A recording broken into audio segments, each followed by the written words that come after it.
Chapter 18. Mary Brings Evil Tidings. Mary Vance, whom Mrs. Elliot had sent up to the manse on an errand, came tripping down Rainbow Valley on her way to Ingleside, where she was to spend the afternoon with Nan and Di as a Saturday treat. Nan and Di had been picking spruce gum with Faith and Una in the manse woods, and the four of them were now sitting on a fallen pine by the brook, all, it must be admitted, chewing rather vigorously. The Ingleside twins were not allowed to chew spruce gum anywhere but in the seclusion of Rainbow Valley, but Faith and Una were quite unrestricted by such rules of etiquette, and cheerfully chewed it everywhere, at home and abroad, to the very proper horror of the Glen. Faith had been seen chewing it in church one day, but Jerry had realized the enormity of that, and had given her such an older brotherly scolding that she never did it again. "I was so hungry I just felt as if I had to chew something," she protested. "You know well enough what breakfast was like, Jerry Meredith. I couldn't eat scorched porridge, and my stomach just felt so queer and empty. The gum helped a lot, and I didn't chew very hard. I didn't make any noise, and I never cracked the gum once." "You mustn't chew gum in church anyhow," insisted Jerry. "Don't let me catch you at it again." "You chewed yourself in prayer meeting last week," cried Faith. "That's different," said Jerry loftily. "Prayer meeting isn't on Sunday. Besides, I sat away at the back in a dark seat, and nobody saw me. You were sitting right up in front, where everyone saw you. And I took the gum out of my mouth for the last hymn, and stuck it on the back of the pew in front of me. Then I came away and forgot it. I went back to get it next morning, but it was gone. I suppose Rod Warren swiped it, and it was a dandy chew." Mary Vance walked down the valley with her head held high. She had on a new blue velvet cap with a scarlet rosette in it, a coat of navy blue cloth, and a little squirrel fur muff. She was very conscious of her new clothes, and very well pleased with herself. Her hair was elaborately crimped, her face was quite plump, her cheeks rosy, her white eyes shining. She did not look much like the forlorn and ragged waif the Merediths had found in the old Taylor barn. Una tried not to feel envious. Here was Mary with a new velvet cap, but she and Faith had to wear their shabby old grey tams again this winter. Nobody ever thought of getting them new ones, and they were afraid to ask their father for them, for fear that he might be short of money, and then he would feel badly. Mary had told them once that ministers were always short of money, and found it awful hard to make ends meet.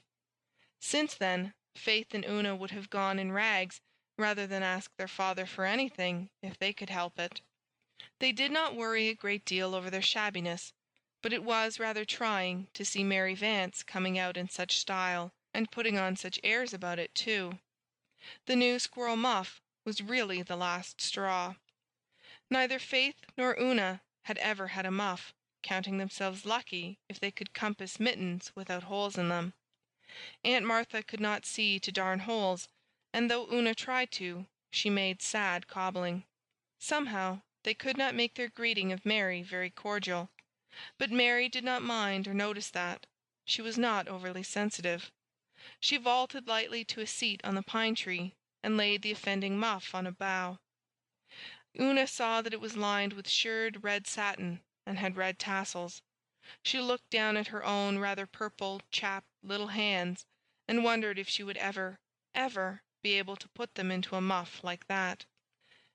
"Give us a chew," said Mary companionably.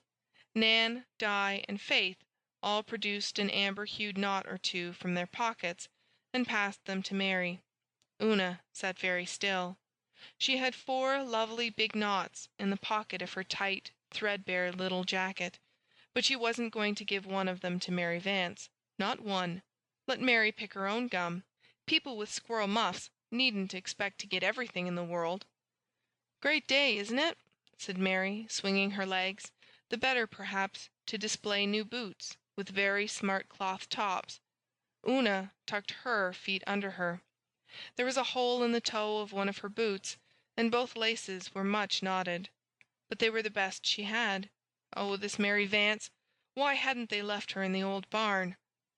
Una never felt badly, because the Ingleside twins were better dressed than she and Faith were. They wore their pretty clothes with careless grace, and never seemed to think about them at all. Somehow, they did not make other people feel shabby. But when Mary Vance was dressed up, she seemed fairly to exude clothes, to walk in an atmosphere of clothes, to make everybody else feel and think clothes. Una, as she sat there in the honey-tinted sunshine of the gracious December afternoon, was acutely and miserably conscious of everything she had on: the faded tam, which was yet her best, the skimpy jacket she had worn for 3 winters, the holes in her skirt and her boots, the shivering insufficiency of her poor little undergarments. Of course, Mary was going out for a visit, and she was not. But even if she had been, she had nothing better to put on, and in this lay the sting. "Say, this is great gum. Listen to me cracking it. There ain't any gum spruces down at Four Winds," said Mary. "Sometimes I just hanker after a chew. Mrs. Elliott won't let me chew gum if she sees me. She says it ain't ladylike. This lady business puzzles me. I can't get on to all its kinks. Say, Una, what's the matter with you? Cat got your tongue?"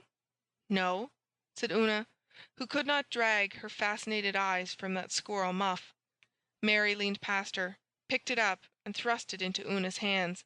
"Stick your paws in that for a while," she ordered. "They look sorter pinched. Ain't that a dandy muff? Mrs. Elliott give it to me last week for a birthday present. I'm to get the collar at Christmas. I heard her telling Mr. Elliott that." "Mrs. Elliott is very good to you," said Faith. "You bet she is. And I'm good to her, too," retorted Mary. "I work like a nigger to make it easy for her, and have everything just as she likes it. We was made for each other. 'Tisn't every one could get along with her as well as I do. She's pizen neat, but so am I, and so we agree fine." "I told you she would never whip you." "So you did. She's never tried to lay a finger on me, and I ain't never told a lie to her. Not one, true as you live. She combs me down with her tongue sometimes, though, but that just slips off me like water off a duck's back. Say, Una, why didn't you hang on to the muff?" Una had put it back on the bough. "My hands aren't cold, thank you," she said stiffly. "Well, if you're satisfied, I am. Say, old Kitty Alec has come back to church as meek as Moses, and nobody knows why. But everybody is saying it was Faith brought Norman Douglas out. His housekeeper says you went there and gave him an awful tongue-lashing. Did you?" "I went and asked him to come to church," said Faith uncomfortably. "Fancy your spunk," said Mary admiringly. "I wouldn't have dared to do that, and I'm not so slow. Mrs. Wilson says the 2 of you jawed something scandalous, but you come off best, and then he just turned round and liked to eat you up. Say, is your father going to preach here tomorrow?" "No. He's going to exchange with Mr. Perry from Charlottetown. Father went to town this morning, and Mr. Perry is coming out tonight.